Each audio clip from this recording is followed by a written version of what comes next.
she then eventually knocked on Mrs. Brennan's door. She's down towards the water, and she called 911.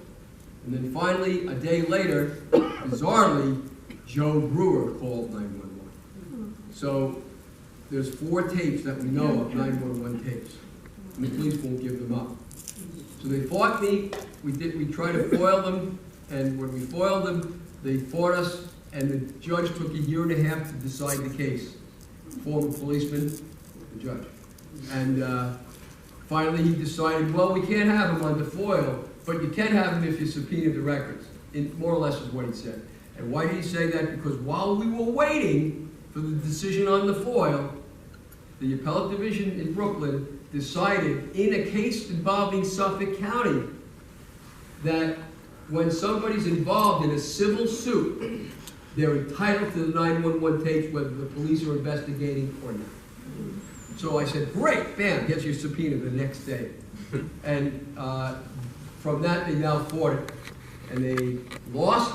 Eventually, it went back from one judge to another. Judges kept recusing themselves, so that takes time. It got stalled. Then Mary Gilbert got killed, so I now have to substitute her estate for Mary in the case. And Mary was Shannon's administratrix, so we now had to substitute an administratrix for the estate of Shannon Gilbert. All this, we had to go to New Jersey because Shannon lived in New Jersey.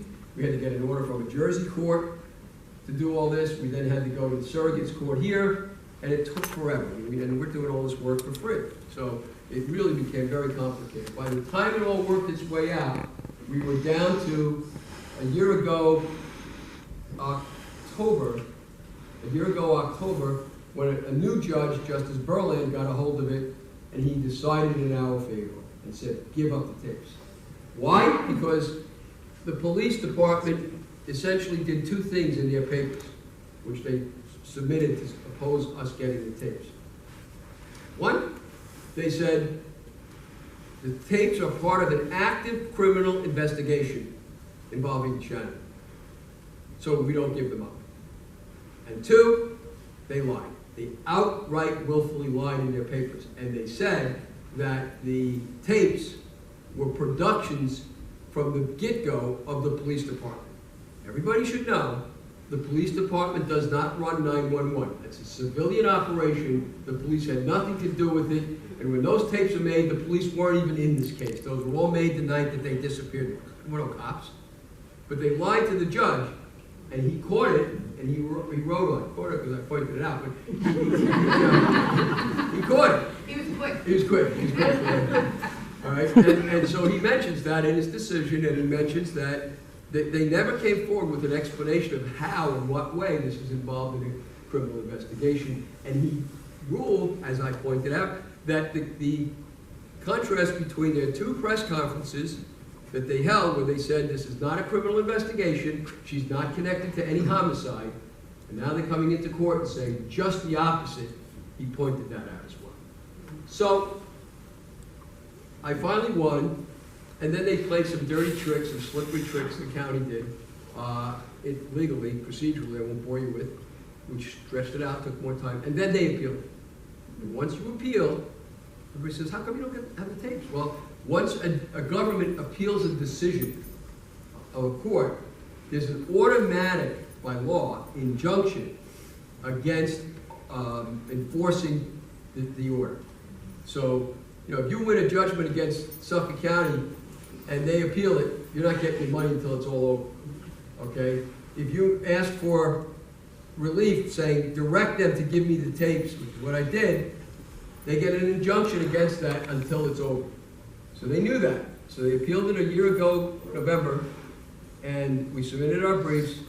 They then went, by the time I had my briefs in by January, everything was done. I had it all done then. Right? It was in November, by January it was all done. They asked for adjournments about 4 or 5 times, each time basically misrepresenting that they had new staff, they couldn't service it, and they needed more time. And they dragged it out all the way until October when the court finally said, well, the appellate court, we'll hear it in January. That was supposed to have taken place Tuesday, this past Tuesday, okay? That's yesterday, right? I'm remembering where I am, but I don't drink a lot.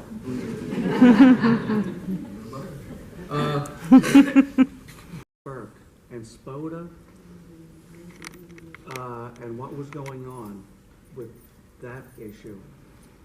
There's a lot of speculation about whether James Burke was part of what's going on at Oak Beach, Right. whether he might be connected with murders, and also about James Bissett with the burlap.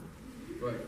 And I don't know whether those are just rumors or whether there's any substance to them. They're rumors, they're inferences as well, but we don't have any substance yet.